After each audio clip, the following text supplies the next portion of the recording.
Wait. Did someone say esports?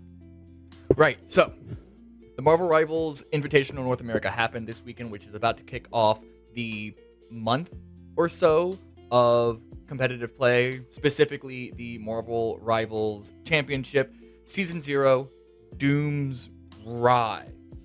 It was a really exciting event, really good job, but this invitational was an invitational where 4 teams that were invited, it's in the name, to face off against each other for a total of a $20,000 prize pool. We had Luminosity and RG, which are 2 esports orgs that have been, they're not the biggest in the world, but they've been around for quite a while in a bunch of different games, both with, at some point in their history, world beating, championship winning rosters. But it's them as well as Euphoria and Nightmare, who are both smaller orgs that are, I suppose, a little more endemic to Marvel Rivals. But it's those 4 teams facing off against each other in a double elimination bracket for a $20,000 prize pool. Now, this is not the first event. You could look at a couple of grassroots things that I've seen floating around since the Marvel Rivals got officially released, but this is the first official competitive event since the game got launched, is officially live.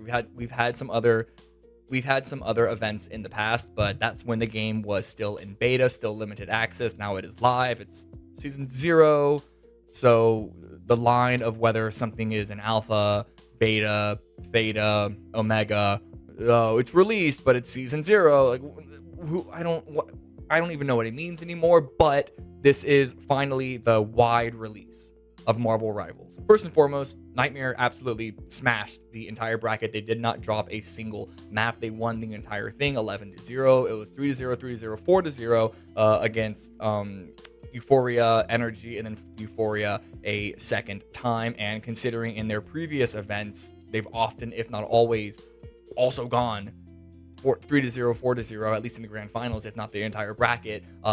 Nightmare are absolutely the dominating team right now, at least in North America.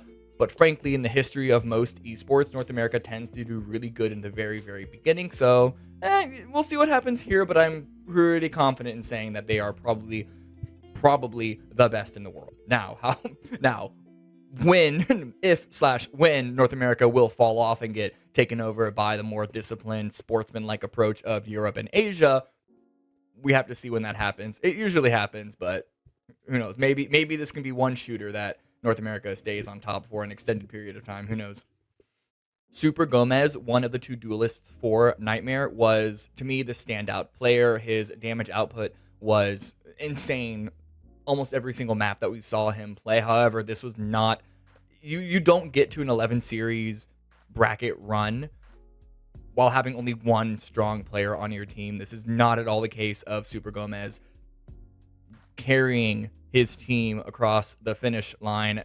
They were absolutely enabled by the rest of their team, and specifically, I wanted to shout out Korova, one of their strategists, as being a really solid enabler in that sense. In fact, was even called out by the commentators of this event of being the best Adam Warlock of the event. This team as a whole is just such a tight ship, and I think it's really good to have such a dominant team early on in a game's life cycle. Let me explain to you why that is.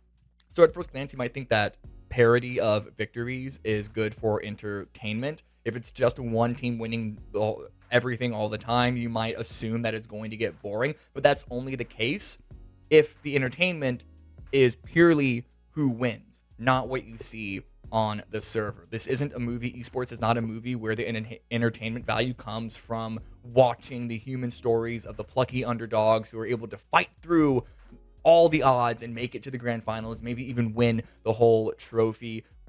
But all of that in esports, when you're actually watching competitions, is secondary to the gameplay that is happening in the server. And having skilled competition, that inherently demands a standard separation of skill. If the results are virtually random of who wins in any given matchup, that is honestly, it's usually a major indictment of the game and what skill that it may or may not demand of a player or team. The whole point of competition is to find out and witness people being the best at what they do. But if you can be first place, then last place, then every single place in between, and if every team is like that, that's not being the best. That's frankly 99.999, fuck it, 100% chance that the game is just not skilled, because that's unrealistic. It's also better for storylines over the long term. Viewership numbers prove that if an underdog does beat a favorite, everyone might tweet, post on Reddit, post on forums that they're super excited that the underdog won, respect underdogs, etc. But it's proven that they will get fewer viewership on the next match because the underdog doesn't have the level of the fan base that the favorite does. Whether because they're not as good or they're newer to the scene. That's not to say that small teams don't have a chance, but it takes gradual, dedicated, constant performances to build up that fan base. And so as far as what producers are looking for, you do want those favorites who make it into the top four, the grand finals, most of the time, if not all the time. Now, you still want them to be challenged. I'm not saying that the best case scenario is Nightmare to be winning 3-0, 5-0, 7-0, whatever, every single match from here on out. You would still like them to be challenged. In fact, some of the best eras of any sport, esport, etc., is when you have like 3 or 5 teams. 5's a bit much, but like 3 teams, 2 or 3 that have a rivalry between them. And even if one of them is better, wins more tournaments, it's like slightly more tournaments, right? The reason why I'm confident to say that having a dominant team is a good thing is just look at the history of another shooter esport, not hero shooter, but another shooter is going to be Counter-Strike. At the beginning of Counter-Strike Global Offensive, Ninjas in Pajamas, who were a mix of a couple of players from Source and a couple of players of Classic, aka 1.6, came together, got into Global Offensive, and they went on an 87-0 map win streak. Not just series win streak, map win streak, all on LAN. They lost a couple online before this LAN streak was broken, but like LAN is where the actual fights happen, and 87-0 is almost, I believe, what is it, close to 4 times the next closest record, which is like, I know Navi was like 19-0. Whatever. We're talking about Marvel Rivals here. All I mean to say is that some people thought that that was going to kill Global Offensive and kill Counter-Strike, not even let Global Offensive take off. But like, I mean, look at where we are now in Counter-Strike. It's still one of the biggest games in the world. It's one of the biggest shooters in the world. I think the only shooter game that can really contest it is Crossfire, because it's in China and that population is insane. But as far as global, like, come on, I don't even think Valorant beats it in terms of numbers. At least if you remove the co-streaming side of that off. I'm not trying to pit 2 games against each other. All I mean to say is that this fear-mongering about a dominant team killing the sport very clearly did not happen. Now, I'm not so delusional to imply that Nightmare are going to go on some run that is going to be up there on like the Mount Rushmore of eras alongside NIP. In fact, what's more likely to happen, I think, is that a team like Euphoria, like NRG, who really aren't that far behind Nightmare at this level of competition, they'll likely make a roster move or maybe even figure out a new team composition or strategy that'll blow Nightmare's meta-defining play wide open. But my point is, the fact that that hasn't happened yet shows that Marvel Rivals demands a certain level of not just individual play, but team synergy, team coordination, team strategy in order to be the best. But ultimately, as far as this tournament goes, Nightmare played absolutely amazing. Not just having Super Gomez on Star-Lord, being able to flex into Hela when it's not banned, having Psylocke. They play dive very well, but they're not stuck straight to it. They know when to flex into other team comps. They're not stuck into 1-6 hero composition, and just their ability to hit fast, hit hard, not give any other team an opportunity to respond is going to keep them with that forward momentum in all of their matchups going forward until, like I said, something gets figured out and some new strategy develops. Talking about the other teams, Euphoria, who got second here and have gotten second a lot in previous events against Nightmare, they truly don't look that far behind Nightmare. Yeah, the score line is looking bad. It's 3 zeros, 4 zeros throughout their entire Liquipedia page. They're still getting to the grand finals every single time. So they're the undisputed second best team in the region. They play a very similar approach. They have a lot of the same hero pools that they pull out. The thing is that when you're playing the same hero compositions, having the same strategies, if matched up one-on-one, head-to-head, if everyone on, in this case, Nightmare's team is on average 3%, 5% better, that's what, 30% advantage over you? Like, there's no way you're going to beat them that way. And so, in fact, I think Euphoria might, going forward, this is a bit of a Hail Mary, but considering Nightmare are unbeatable with how they play, Euphoria might actually have an easier time beating Nightmare if they discover a new strategy or find a way to sort of counter play Nightmare's strategy. I don't know if Marvel Rivals is going to be a game at the moment that allows for that. It's all well and good to say, well, we can't beat you at your game, let's try and find a new game to play. Sometimes the game doesn't allow for that to happen. Sometimes the strategy, sometimes the meta really is just that unbeatable. But that's why the early days of any esport is so exciting, is because we get to see when these things happen and all of these discoveries when a game is getting played at the level that it is now. Besides, we don't know how this grand finals would have played out if Euphoria didn't just come off of a long, grueling losers final against NRG. That was the one map that went all the way to 7 maps. And I have more to talk about that later, but first I do want to discuss observations about what the current meta actually is, the current meta that is being defined in large part by Nightmare. You will be happy to know that unlike some other eras of other hero shooters, this meta is not overbearingly set in terms of you have to play these heroes. There are, of course, mainstays, and every role, duelist, vanguard, and strategist have about 2 to 3 that are the main that you cycle between, but you'll also have like 1 or 2 extra options on the side depending on the game mode, depending on the map, and it's that sort of flexibility that I think is really, really exciting. And that allows for individual preference to really come out and make esports so much more exciting. Like, the only true 100% mainstay pick is Hela. She's mostly banned because she is that overpowered. The one time that she wasn't banned against Nightmare, they just basically Nightmare and Rymazing, who I believe is the one that piloted Hela when on like the 1 or 2 maps that it wasn't banned against them, it's just so good it forces the other team to use one of their bans on Hela. But outside of Hela, there is no other hero that is picked or banned every single map. You will see Star-Lord and Mantis about 80 to 90% of the time.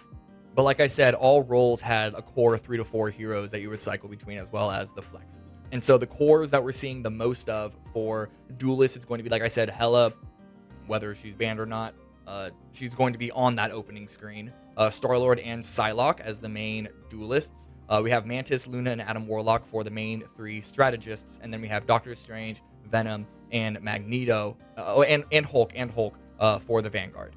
But even beyond that, we saw some mainstays for specific maps and specific game modes. We saw Iron Man on Shin Shibuya. We saw Spider-Man on Royal Palace. We saw Groot on Yggdrasil Path. And then even Jeff on Hell's Heaven, which was okay. The understanding is that Jeff's pick on Hell's Heaven was mostly to exploit all of those opening void chasms available for the ultimate. I cannot promise you that the Jeff pick was done in good faith. It might have been a troll, but it won anyway, so it's a pick and it happened. We also saw other heroes like Wolverine, we saw Black Widow, we saw Winter Soldier, and there's a couple of others that I'm sure I'm missing. But that leads me to the next observation that I made, which I think the one that I'm the most excited about seeing it happen in this Invitational, especially considering it was only 4 teams. The fact that we saw it happen here is really exciting, which is playing the meta picks they're not the only way to play. The comfort that the player that's piloting the hero has with that hero is something that needs to be understood and exploited or abused or weaponized, or it is a core part of the hero shooter, or any hero, whether it's a MOBA, whether it's something else that uses heroes, whatever. Something you pick a character, an RTS that you pick races, it needs to be something understood and it is an integral part of the competitive gaming experience. And we saw that happen in the long, grueling 7-map series of the losers finals between Euphoria and NRG. Euphoria were taking this series dominantly. They were up 3-0, where a lot of it, if not all of those 3 maps, NRG were just matching Euphoria's picks, which are in of themselves matching Nightmare's picks, because if they're not against Nightmare, they're gonna win playing that style as well. The pseudo like dive, the Star-Lord with the Mantis, flexing into the Adam Warlock for the Cocoon team up. Those mainstays, Euphoria, are going to beat you, whoever you are. And for the first 3 maps, NRG were trying to match into that. The second it hit map 4, this is the best of 7, so Euphoria needed to win 1 map. Backs against the wall, NRG just said, fuck this, we're going to pick comfort picks. We saw Cow go to Black Panther. We saw Nocturnal go to Psylocke. And this is the more strange one. Black Panther and Psylocke are not strange. In fact, we've seen them a couple of times before. But these two committed to these heroes for the rest of the series, as well as Hodsick on Penny Parker. Penny Parker we also saw specifically on Symbiotic Surface. But Hodsick was playing Penny Parker on every single map. And with these picks, they started to come back. They were bringing it back. They won map 4. They won map 5. They won map 6. They made it 3-3. In fact, they even forced a ban of Penny Parker on map 7. That is how dominant Hodsick was. When Hodsick stepped away from playing the meta picks of the Strange, of the Venom, of the Hulk, and the Magneto, they were starting to win and starting to come back and really, really pushing Euphoria to the line to win this series and have another final matchup in the grand finals against Nightmare. Euphoria did end up winning. NRG failed to do the entire reverse sweep. And there was an argument that the way that Hodsick was piloting Penny Parker, and that it forced a ban on Penny Parker, which, unless I'm mistaken, was the first time we saw that hero get banned in this event. One could argue the reverse sweep would have happened. So to see an example of player comfort stepping away from the meta and playing into what you specifically are the best at, to see that get featured here and almost cause an exciting reverse sweep. The only series that not only wasn't in X-0, 3-0, 4-0, but also brought it all the way to every single possible map played in the series, made it super exciting to watch. And the fact that it was because of player comfort picks, stepping away from meta picks, just going into what I am good at and I will make this moment happen, was fucking amazing. Like, it's important to be aware of the meta. Theory of game strategy is important, but this is not an auto battler. What it takes to win is finding out what you can do to beat the opponent across the table from you. You need to be aware of what's most powerful, which is a very reductive way of saying meta. But what's meta overall is not necessarily exclusively the only thing that you need to be playing. And NRG showed us that, at least for now, with the current balance of the game, Marvel Rivals does allow for that. Hero shooters can get off balance. Hero anything can get off balanced very easily if you twist some knobs too much. But at least at the moment, the balance is looking good, and hopefully the developers of this game can keep it on this right track, because this level of balance, I think, is really good. Where you have the strong heroes used, you have the option to flex into other things, and you have the option to showcase your own individual abilities outside of everyone playing the same 2 or 3 heroes every single time, no matter what. But yeah, overall, I think this was a really good introduction into Marvel Rivals Esports. The time to kill specifically, I think, looks to be in a really, really good place to allow for individual skill to shine through, while still requiring team coordination and strategy to win. Now that the open event, the Marvel Rivals Championship Season 0, is running, we'll see how many of these observations hold beyond our top teams. This may not have been the first ever Marvel Rivals tournament, and teams like Nightmare and Euphoria have been playing for a while, but there is something different about what discoveries are made when you open up a game to this many more people. It's not quite at the level of monkeys on typewriters with infinite time, but it's, similar idea, right? But unfortunately, I think this one's gone really long, so I'm going to end it here. I hope you guys have happy holidays, have a happy new year, like, subscribe, blah, blah, blah, blah, blah, all of that stuff. And I'll see you all in the next video.